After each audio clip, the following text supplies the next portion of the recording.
സ്ത്രീകൾക്ക് മെനോപോസ് ഉള്ളതുപോലെ പുരുഷന്മാർക്ക് ആൻഡ്രോപോസ് എന്ന പ്രതിഭാസമുണ്ടെന്ന് അറിയാൻ കഴിഞ്ഞു. അതിനെപ്പറ്റി കൂടുതൽ വിശദീകരിക്കാമോ? എന്താണ് മാറ്റങ്ങൾ വരുന്നത് പുരുഷനും മാനസികമായും ശാരീരികമായും? അപ്പോൾ ഇതിൽ പുരുഷന്മാരുടെ ഹോർമോൺ ടെസ്റ്റോസ്റ്ററോൺ, ഞാൻ നേരത്തെ പല എപ്പിസോഡിലും പറഞ്ഞു. സ്ത്രീകളുടെ ഹോർമോൺ ഈസ്ട്രജൻ.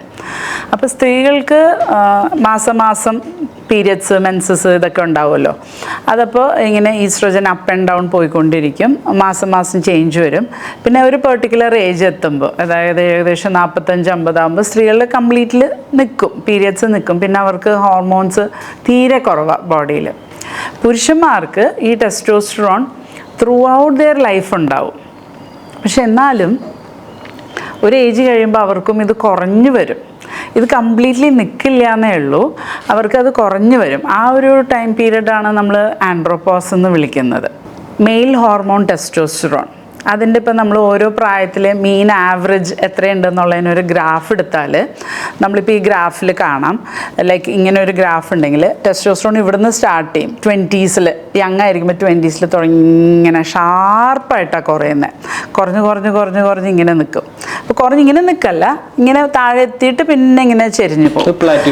അപ്പോൾ ഈ പുരുഷന്മാരുടെ ശരീരത്തിൽ ഈ 20s, 30s, 40s എന്ന് പറയുമ്പം ഷാർപ്പ്ലി ഡിക്ലൈനാണ് ടെസ്റ്റോസ്റ്ററോൺ. അപ്പോൾ അതനുസരിച്ച് അവരുടെ ശരീരത്തിൽ അവരുടെ ഹെൽത്ത്, അവരുടെ പെരുമാറ്റം, അവരുടെ കോൺഫിഡൻസ്, അവരുടെ എബിലിറ്റി, കാര്യങ്ങൾ ചെയ്യാനുള്ള കഴിവ്, ഇതെല്ലാം വ്യത്യാസം വരും. കാരണം നമ്മുടെ ഹോർമോണാണല്ലോ നമ്മളാക്കണത് ബേസിക്കലി. ടെസ്റ്റോസ്റ്ററോൺ കൊണ്ട് പുരുഷന്മാർക്ക് എന്തൊക്കെ ഉണ്ടാവും? രാമൻ എന്ത് തോന്നുന്നു? എന്തൊക്കെ എഫക്റ്റാണ് ടെസ്റ്റോസ്റ്ററോൺ കൊണ്ട് ഒരു പുരുഷന് എന്തായിരിക്കും? എ മാൻ എന്ന് പറയുന്നത് നമ്മുടെ അഗ്രഷൻ എടുത്തു കഴിഞ്ഞാൽ അതിന്റെ പുറകിൽ ഇതാണ്. അതേപോലെ മസ്കുലിനിറ്റി ഏറ്റവും ഇമ്പോർട്ടൻ്റ് എന്ന് പറഞ്ഞാൽ ഒരു മസ്കുലർ ഫിസിക്, ടെസ്റ്റോസ്റ്ററോൺ. പിന്നെ എന്തൊക്കെയായിരിക്കും? യൂത്ത് മെയിൻറ്റെയിൻ ചെയ്യുന്നതിന് വിറിലിറ്റി, വൈറ്റാലിറ്റി എന്നൊക്കെ പറയാം. അതായത് ഇപ്പോൾ ഒരു സെക്ഷൽ ഇൻട്രസ്റ്റ്, അതുകൊണ്ടാണ് ആ സെക്ഷൽ ഇൻട്രസ്റ്റും കുറയുന്നത്. ഏറ്റവും കൂടുതൽ ടീനേജ് കഴിഞ്ഞാൽ ഒരു 20s കഴിഞ്ഞാൽ പിന്നെ ഷാർപ്പായിട്ട് കുറയും. അത് മാത്രമല്ല അവരുടെ ശരീരത്തിലുള്ള മറ്റ് ഫങ്ഷൻസ്, ഇപ്പോൾ കാർഡിയാക് ഫങ്ഷൻസും മസ്കുലർ ഫങ്ഷൻസും മസ്കുലോ സ്കെലിറ്റൽ ഫങ്ഷൻ, എല്ലാ ഫങ്ഷനെയും ടെസ്റ്റോസ്റ്ററോൺ എഫക്റ്റ് ചെയ്യുന്നുണ്ട്. ഏറ്റവും പ്രധാനം ബ്രെയിനിലുള്ള ഇതാണ്. അതായത് പുരുഷന്മാർക്ക് കോൺഫിഡൻസ് കൊടുക്കുന്ന ഒരു ഹോർമോണാണ് ടെസ്റ്റോസ്റ്ററോൺ. അപ്പോൾ ഇത് കുറയണതനുസരിച്ച് എന്തുണ്ടാവും? കോൺഫിഡൻസ് കുറയും. പിന്നെ ഇത് കുറയുന്നത് കൊണ്ടാണ് ആ സെക്ഷുവലായിട്ടുള്ള കപ്പാസിറ്റി എന്ന് വേണമെങ്കിൽ നമുക്ക് പറയാം, ആ കഴിവുകളും കുറഞ്ഞു വരും. അപ്പോൾ പലർക്കും ഒരു ഉള്ളിൽ ഒരു ധാരണയുണ്ട്, അയ്യോ നമ്മൾ കുറഞ്ഞു പോയി. എന്നുവെച്ചാൽ ആണുങ്ങളുടെ ഒരു വിഷമാണ്. ഒരു ഏജ് കഴിഞ്ഞപ്പോൾ എനിക്ക് പണ്ടത്തെ പോലെ ഇറക്ഷൻ വരുന്നില്ല, ഇറക്ഷൻ കുറവാണ്, അല്ലെങ്കിൽ എല്ലാ പ്രാവശ്യവും നിൽക്കുന്നില്ല, അല്ലെങ്കിൽ എല്ലാ പ്രാവശ്യവും ഇജാക്കുലേഷൻ പറ്റുന്നില്ല. അപ്പോൾ അങ്ങനെയുള്ള ഒരു എന്താ പറയുക, വേണമെങ്കിൽ അപകർഷബോധം, അങ്ങനെയുള്ള ഒരു ഫീലിങ്സ് പ്രായമായി വരുമ്പോൾ ആണുങ്ങൾക്ക് കൂടുതലാണ്. പിന്നെ അവർക്ക് പലപ്പോഴും ഈ ആഗ്രഹം ഉണ്ടാവും, ലൈക്ക് വേണമെന്ന്. പക്ഷേ ആക്ച്വൽ ആക്ഷൻ വരുമ്പോൾ പലപ്പോഴും പ്രോപ്പറായിട്ട് ഇറക്ഷൻ വരാത്തതുകൊണ്ട്, അപ്പോൾ ഈ ഇറക്ടൈൽ ഡിസ്ഫങ്ഷൻ, അതായത് ഇറക്ഷൻ വരാനുള്ള ബുദ്ധിമുട്ട്, ഉദാഹരണശേഷി കുറവ് എന്ന് പറയുന്ന പ്രശ്നം അത്യാവശ്യം കോമൺ ആണ്. അത് 40 കഴിയുമ്പോൾ കൂടി തുടങ്ങും, 50 കഴിയുമ്പോൾ കൂടും, 60 കഴിയുമ്പോൾ വളരെ കോമൺ ആണ്. അപ്പോൾ ഇതൊരു വലിയ സബ്ജക്റ്റ് ആയതുകൊണ്ട് അതിന് ഞാൻ വേറൊരെണ്ണം ചെയ്യുന്നുണ്ട്. എന്നാലും ഈ ആൻഡ്രോപോസിൽ പ്രധാനമായിട്ട് വരുന്നതൊരു സെക്ഷൽ ഇതിൻ്റെ ഒരു ഇത് വരും. അപ്പോൾ വേറൊരു പ്രത്യേകത എന്താണെന്ന് വെച്ചാൽ, പുരുഷന്മാർക്കും സ്ത്രീകൾക്കും ഈസ്ട്രജൻ എന്ന് പറയുന്ന ഹോർമോൺ ഉണ്ട്. സ്ത്രീകൾക്കുള്ള ഈസ്ട്രജൻ പുരുഷന്മാർക്കും ഉണ്ട്. ഇത് ആണുങ്ങൾക്ക് ചെറിയ അളവിലാണ്. അപ്പോൾ അതിൻ്റെ ഗ്രാഫ് എടുത്താൽ പുരുഷന്മാരുടെ ഈസ്ട്രജൻ ഇങ്ങനെ പോകുന്നത് ഏകദേശം സ്റ്റഡിയാണ് ത്രൂ ഔട്ട് ദെയർ ലൈഫ്. കാരണം അവർക്ക് മറ്റേ ആൻഡ്രോപോസിൽ ഇത് കുറയുന്നില്ല. അപ്പോൾ അവർക്ക് ഈ ലൈൻ ഇങ്ങനെ നിൽക്കും. അപ്പോൾ അവർക്ക് ഒരു പ്രായം കഴിഞ്ഞാൽ ഈസ്ട്രജൻ അളവുണ്ട്, 100 or 200 എത്രയെന്ന് വെച്ചാൽ ആ ഒരു. പക്ഷേ സ്ത്രീകൾക്ക് ഈ മെനോപോസ് കഴിഞ്ഞാൽ ഇത് കംപ്ലീറ്റ്ലി താഴോട്ട് വരുമ്പോൾ പുരുഷന്മാർക്കായിരിക്കും അതിലും കൂടുതൽ. കാരണം അവരുടെ സെയിം ലൈൻ മെയിൻറ്റെയിൻ ചെയ്യാൻ ഈസ്ട്രജൻ, സ്ത്രീകൾക്ക് ഉള്ള ഈസ്ട്രജനേക്കാളും കൂടുതൽ പ്രായമായ ആളുകൾക്കായിരിക്കും ചിലപ്പോൾ ഈസ്ട്രജൻ ഉള്ളത്. പിന്നെ പലരിലും ഫിസിയോളജി വ്യത്യാസമുണ്ട്. ഇപ്പം നമ്മൾ കാണുമ്പോൾ, ഇപ്പോൾ കഴിഞ്ഞ ആഴ്ച ഞാൻ ചെയ്തൊരു പേഷ്യൻറ്റിന് 68-year-old പേഷ്യൻറ്റിന് 700 ഈസ്ട്രജൻ. കഴിഞ്ഞ ആഴ്ച ചെയ്ത മെയിൽസിന് നമ്മൾ ഡെയിലി നോക്കുന്നുണ്ടല്ലോ കുറേ. ആവറേജ് മിക്ക യങ് ആൾക്കാരുടെയും, ഇപ്പോൾ 25-30 ഒക്കെ എടുത്തവരുടെ മിക്കവരുടെയും ചിലവരുടെ 300, 200, 400 അങ്ങനെയാണ് കിട്ടിയത്. ഈ 70 ആവാറായ ആൾക്ക് അത്ര ഹൈ ഈസ്ട്രജൻ. അപ്പം ടെസ്റ്റോസ്റ്ററോൺ. അപ്പം ഞാൻ നോക്കുന്നത് നമ്മൾക്ക് പ്രായം മാത്രമല്ല, നമ്മുടെ ഹെൽത്ത് കൂടെ ഡിപ്പെൻഡൻ്റാണ്. കാര്യം നമ്മളിങ്ങനെ പറയുമെങ്കിലും, കുറയുന്നതായിട്ട് പറയുമെങ്കിലും പലർക്കും പല ഫിസിയോളജിക്കൽ വേരിയേഷനുണ്ട്. ശരീരം നല്ല ഹെൽത്തി ആയിട്ട് സൂക്ഷിക്കുന്നവർക്ക് പ്രായമായാലും ടെസ്റ്റോ, അത് ലൈഫ് സ്റ്റൈൽ, അതും നമ്മൾ പറയുന്നുണ്ട്, ലൈഫ് സ്റ്റൈൽ റിലേറ്റഡ് ആണ്. അപ്പോൾ നമുക്ക് ഒരു കാര്യം ശ്രദ്ധിക്കാവുന്ന എന്താണെന്ന് വെച്ചാൽ, ഒരു പ്രായം കഴിഞ്ഞ് കഴിഞ്ഞാൽ സ്ത്രീകൾക്ക് ഈസ്ട്രജൻ കുറവും പുരുഷന്മാർക്കും കൂടുമ്പോഴാകുമ്പോൾ ഈ ഫാമിലീസിൽ ഒരു റിവേഴ്സൽ കാണാം. സ്ത്രീകൾ കുറച്ചും കൂടെ അല്ലേ, രാമന് തോന്നിയിട്ടുണ്ടോ? കൺട്രോൾ മാറും. കൂടുതൽ സ്ട്രോങ്ങും ഡിസിഷൻ എടുക്കുമ്പോൾ പുരുഷന്മാർ ഇച്ചിരി ബാക്ക് സീറ്റ് എടുക്കുന്ന ഒരു പ്രവണത ഓൾഡർ ഇതിൽ കാണാറുണ്ട്. മാറും. പിന്നെ ഇവർക്ക് ഈ സെക്ഷൽ പെർഫോമൻസ് കുറയുന്നത് കാരണം കൊണ്ട് കുറേ ഫ്രസ്ട്രേഷൻ ഉണ്ടാവും.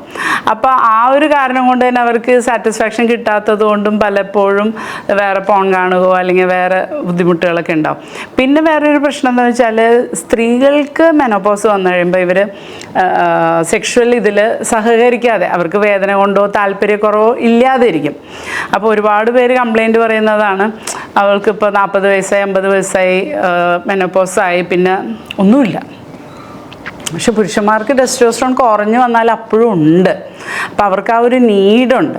സ്ത്രീകൾ പലവരും, എല്ലാവരും അല്ല, ഹെൽത്തി ആയിട്ടുള്ള കണ്ടിന്യൂ ചെയ്യുന്നവരുണ്ട്. പക്ഷെ പലരും അതോടുകൂടി ഐദർ തീരെ ഇല്ലാണ്ടാക്കും അല്ലെങ്കിൽ തീരെ കുറവാകും. അപ്പോൾ എന്താണെന്ന് വെച്ചാൽ അവിടെയും ഭയങ്കര ഫ്രസ്ട്രേഷൻ വന്നു പുരുഷന്മാർക്ക്. അപ്പോൾ അതിന് നമുക്ക് തീരുമാനം ഉണ്ടാക്കാനായിട്ട് നമുക്ക് ഇവർക്ക് കുറച്ചൊരു സെക്ഷൽ എഡ്യൂക്കേഷനും സെക്സ് തെറാപ്പികളും ഉണ്ട്. കാരണം എന്താണെന്ന് വെച്ച് കഴിഞ്ഞാൽ ഇത് വളരെ എളുപ്പം മാറ്റിമറിക്കാവുന്ന ഒരു ട്രീറ്റബിൾ ആയിട്ടുള്ളൊരു കണ്ടീഷനാണ്. ഇപ്പോൾ ഹോർമോൺ ശരീരത്തിൽ കുറഞ്ഞു കഴിഞ്ഞാൽ അതേ ഹോർമോൺ നമുക്ക് പുറത്തുനിന്ന് സപ്ലിമെൻ്റ് ചെയ്യാൻ പറ്റും. അതിപ്പോൾ സ്ത്രീക്കായാലും പുരുഷനായാലും പറ്റും.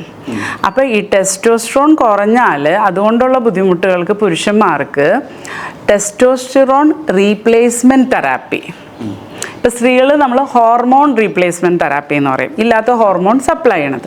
അതേപോലെ പുരുഷന്മാർക്കും ഉണ്ട് ടെസ്റ്റോസ്റ്ററോൺ റീപ്ലേസ്മെൻറ്റ് തെറാപ്പി ഉണ്ട്.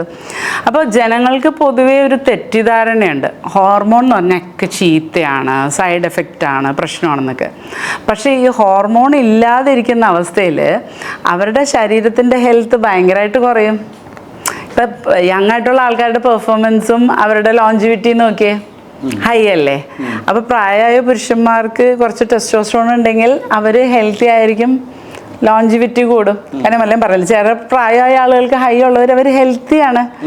അവരുടെ നമ്മൾ ഹിസ്റ്ററി എടുക്കുമ്പോൾ തന്നെ അറിയാം അവരുടെ ഫാമിലി ലൈഫൊക്കെ ഭയങ്കര ബെറ്ററാണ്, വ്യത്യാസമുണ്ട്. അപ്പം നമുക്കിത് സപ്ലിമെൻ്റ് ചെയ്യാൻ പറ്റും.